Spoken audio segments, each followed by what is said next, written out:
In a city where every stone holds a secret, where kings walk among shadows and prophets cry out in silence, lived a woman whose name would be remembered for both scandal and salvation, Bathsheba. But before the scandal, before the sin, and long before the crown, there was a girl born into a world already trembling with prophecy. Bathsheba was not born into obscurity.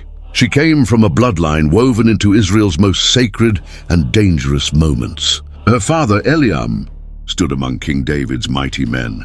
Those elite warriors forged in blood and fire, men who die for the kingdom and never flinch. Her grandfather, Ahithophel, the most brilliant counselor in the land. His advice was so piercing, so trusted, that it was said hearing his words was like hearing the voice of God himself. This was the world Bathsheba was born into, a world of duty and danger, a life surrounded by honor, but poisoned with the politics of the palace. She didn't just live near the throne, she breathed in its incense and its smoke. She would have walked Jerusalem's narrow streets as a child, hearing whispers from behind veils of battles, betrayals, and the God who ruled them all. And at night, she'd lie under the stars, listening to the city breathe, a city promised to God, but always at the edge of ruin. Bathsheba grew, a young woman carved by tradition and longing, raised in reverence but never blind to reality. She knew the weight of her lineage. She felt the stares. She was expected to marry well, to represent her family's name with dignity. And so, as was common for women of her rank, she was given in marriage to a man of valor, Uriah the Hittite, a soldier of fierce loyalty. Together they lived not far from the palace, close enough to hear the trumpet calls at dawn and the cries of soldiers returning home bloodied or not at all. Their life seemed peaceful, a quiet kind of devotion, but proximity to power is never safe. Not in a city where kings wander rooftops, and God tests hearts. If stories like this stir something in you, if you love exploring the hidden corners of biblical history and the hearts behind the headlines, subscribe now, and don't forget to turn on the notification bell. What's coming next will shake the soul. The day began like any other. The sun spilled over Jerusalem's stone walls like honey. The city slowly waking with the murmurs of life. Merchants opening stalls. Children laughing in alleys, sandals echoing on ancient pavement. In the palace, the usual hum of court activity. Messengers returning from war. Servants rushing with linen and spice. Advisors whispering policy behind closed doors. But in Bathsheba's home, there was silence. Uriah was away, on the front lines, fighting David's wars. And Bathsheba alone moved through her morning in quiet discipline.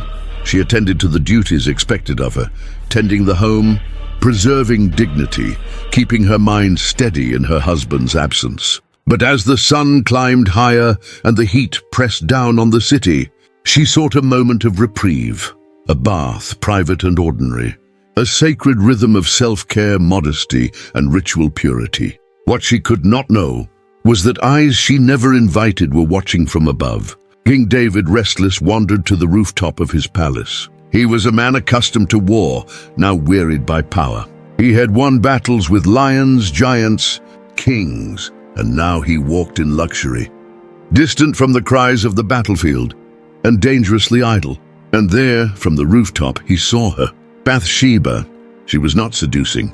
She was not even aware. But the way the water glistened on her skin, the way the sun haloed her figure, the way the moment felt untouched, it pierced David in a way the battlefield never could. Desire overtook discernment. Power corrupted restraint. He did not ask if she was married. He did not ask if she had chosen to be seen. He asked only this: "Who is that woman?" And with that question, a door was opened, one that would not easily close again. That night, a servant came to Bathsheba's door with trembling hands. "The king has summoned you." No reason, no warning, no room to refuse. In ancient Israel, the word of a king was law, even when it overstepped the law of God. Bathsheba stood still, heartbeat pounding like a war drum. She wrapped herself with trembling hands, stepped out under the darkening sky, and walked toward the palace gates. Not as a queen, not even as a guest, but as a woman being pulled into a story she did not write, a story of lust, silence, and consequence that would shake a kingdom. She crossed the palace threshold that night, unaware that she was also stepping into the storm that would forever rewrite her destiny, her family, and the future of Israel. Darkness fell over Jerusalem like a veil, quiet and deceptive. Inside the palace, torchlight flickered against ancient stone. The silence was unnatural, as if the very walls were holding their breath. Bathsheba walked slowly through the corridors. Her sandals brushed over marble floors that had carried prophets, warriors, and now her. She had not asked to be summoned. She had not asked to be seen. But here she was, draped in uncertainty, a daughter of warriors, a wife of honor, now walking into the lion's den. And there he stood, King David, not the shepherd boy with a sling, not the champion of Israel, but a man alone, with eyes too tired and a heart too restless. He greeted her gently, with warmth, with admiration, with words that made it hard to remember she was not his to desire. He spoke as if she were the only one in the room, as if this was fate, not temptation. And Bathsheba? She was human, confused, flattered, caught between awe and fear. The moment unraveled quickly. What should have been impossible became inevitable. Desire gave way to silence. Silence gave way to surrender.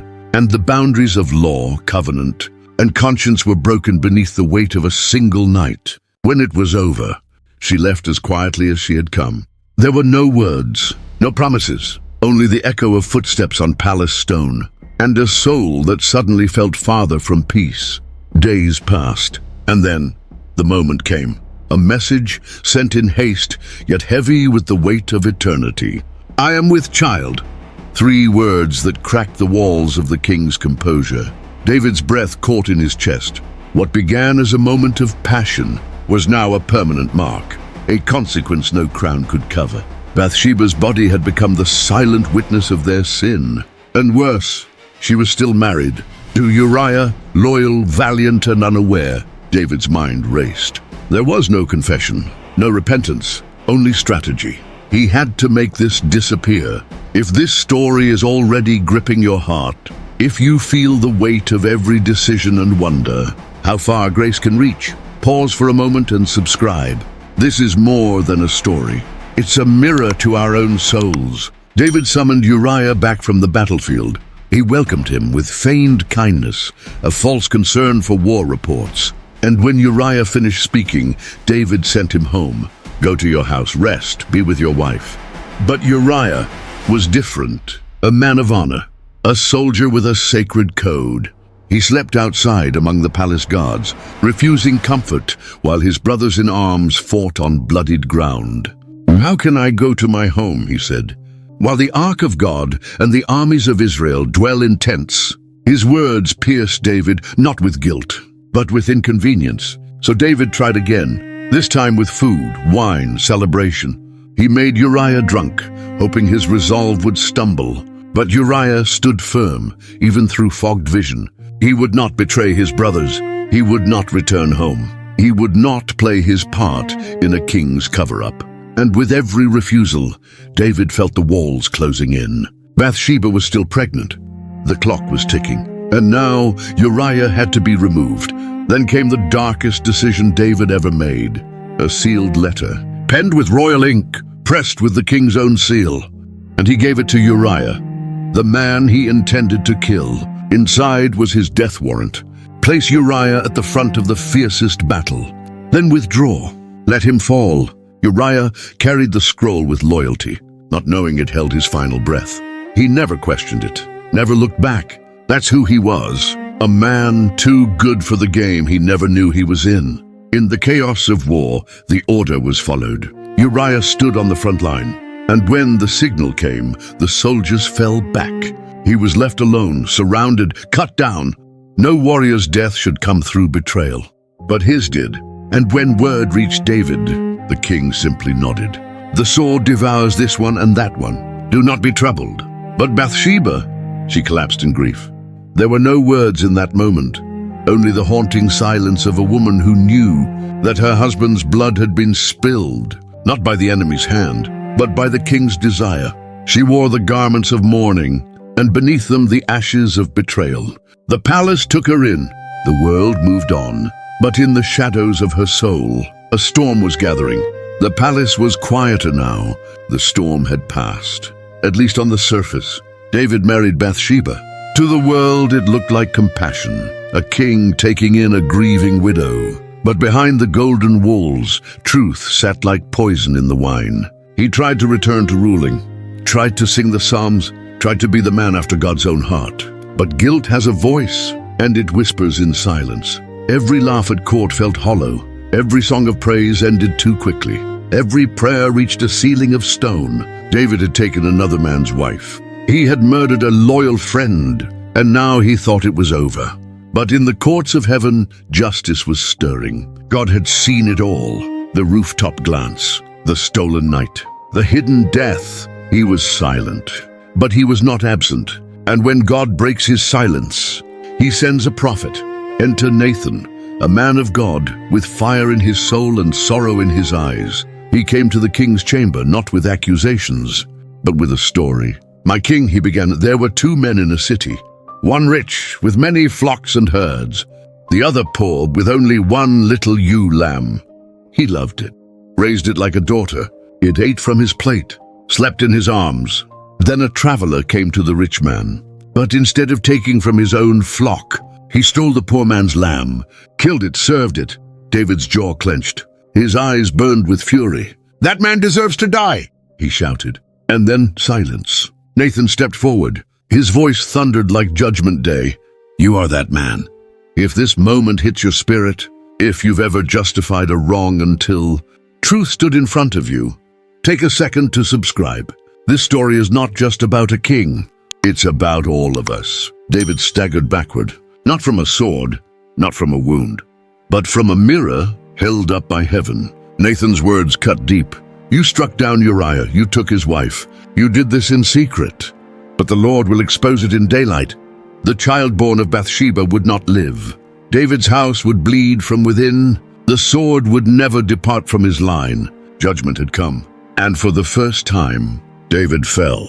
No longer a king, no longer a warrior, just a man broken. "I have sinned against the Lord," he whispered. Nathan's eyes softened. "The Lord has taken away your sin. You will not die, but your child will." And with that, the prophet turned and walked away. The days that followed were drenched in sorrow. Bathsheba held the child to her chest, tiny fingers, fragile breaths. A life too short. David fasted, prayed, lay on the cold ground. But the heavens were quiet. 7 days passed, and then the child died, servants whispered, afraid to tell the king. But David knew. He rose, washed, worshipped, and the people were confused. "Why now?" After all this, David answered, not as a king, but as a father. "While the child lived, I hoped. Who knows if the Lord would be gracious? But now he is gone. I will go to him. He will not return to me." Bathsheba wept, and David went to her. He held her, not as a conqueror, but as a man humbled by fire. They mourned together. In the stillness of that grief, something unexpected began to grow. A seed of mercy, a sign of restoration. God did not abandon them. In time, Bathsheba conceived again, and this child would not be a secret. His name would be Solomon, peace, and the Lord would love him. From ashes and judgment, grace broke through. From scandal and loss, a king would rise. And from a woman's sorrow, the future of Israel would be born. The woman the world whispered about, God would crown in silence. But now, in the quiet corridors of the palace, she walked with a different weight, not shame, but wisdom. Solomon, her son, now filled her days with joy and questions. His eyes mirrored David's strength, but his soul, it pulsed with something gentler, Bathsheba's resilience. God had not forgotten her. Her womb, once emptied by sorrow, had become the gateway of prophecy. Years passed. David aged. His household grew restless, filled with competing sons, hungry advisors and fragile loyalties. One day, word reached Bathsheba. Adonijah has declared himself king, another of David's sons, another throne grab, another storm brewing. But Bathsheba did not panic. She remembered the promise David once whispered into her ear. "Your son, Solomon, shall reign after me." And so, with the fire of a mother and the strategy of a queen, she moved. She entered the king's chambers. David, now frail, leaned heavily on his memories. Bathsheba bowed, not as a broken woman, but as a voice of covenant. "My lord," she said softly, "did you not swear that Solomon would be king? Now Adonijah has claimed the throne, and you do nothing." David's eyes, once dulled by age, flashed awake. Then entered Nathan the prophet, confirming the rebellion. The fire returned to David's voice. "As the Lord lives, today Solomon shall sit on the throne." And just like that, the tide turned. The boy born in sorrow was now crowned in glory. If this story of a woman's rise from heartbreak to royal influence moves your spirit, pause for a moment, subscribe. This journey isn't just history, it's healing for anyone who's ever felt forgotten by grace. The trumpet sounded, the people gathered, and on that sacred day, Solomon was anointed king. Not Adonijah, not the loudest, not the most obvious, but the son of Bathsheba, the woman who once wept in silence. David watched, tears in his eyes, as his throne passed not just to his son, but to his redemption. And Bathsheba? She stood nearby, the crown reflecting in her eyes. Not the same woman from years ago, not a victim of lust or scandal, but a pillar, a queen mother. Years later, Solomon would sit her beside him on a throne of her own. He would rise when she entered, a gesture no king made lightly. "Make your request, my mother," he would say, "for I will not refuse you." Through her, wisdom had taken root. Through her, a royal line would endure. And centuries later, through her womb, would come the Messiah. Bathsheba, once misunderstood, once misused, was now woven into the very bloodline of Jesus Christ. Her story didn't end on a rooftop. It didn't end in a funeral. It didn't end in judgment. It ended in purpose. She became more than a name in a scandal. She became a vessel of grace, a symbol of redemption, a mother to a king, and an ancestor of the King of Kings. God does not throw away the broken. He rebuilds them into monuments of mercy. And Bathsheba became one of his finest works.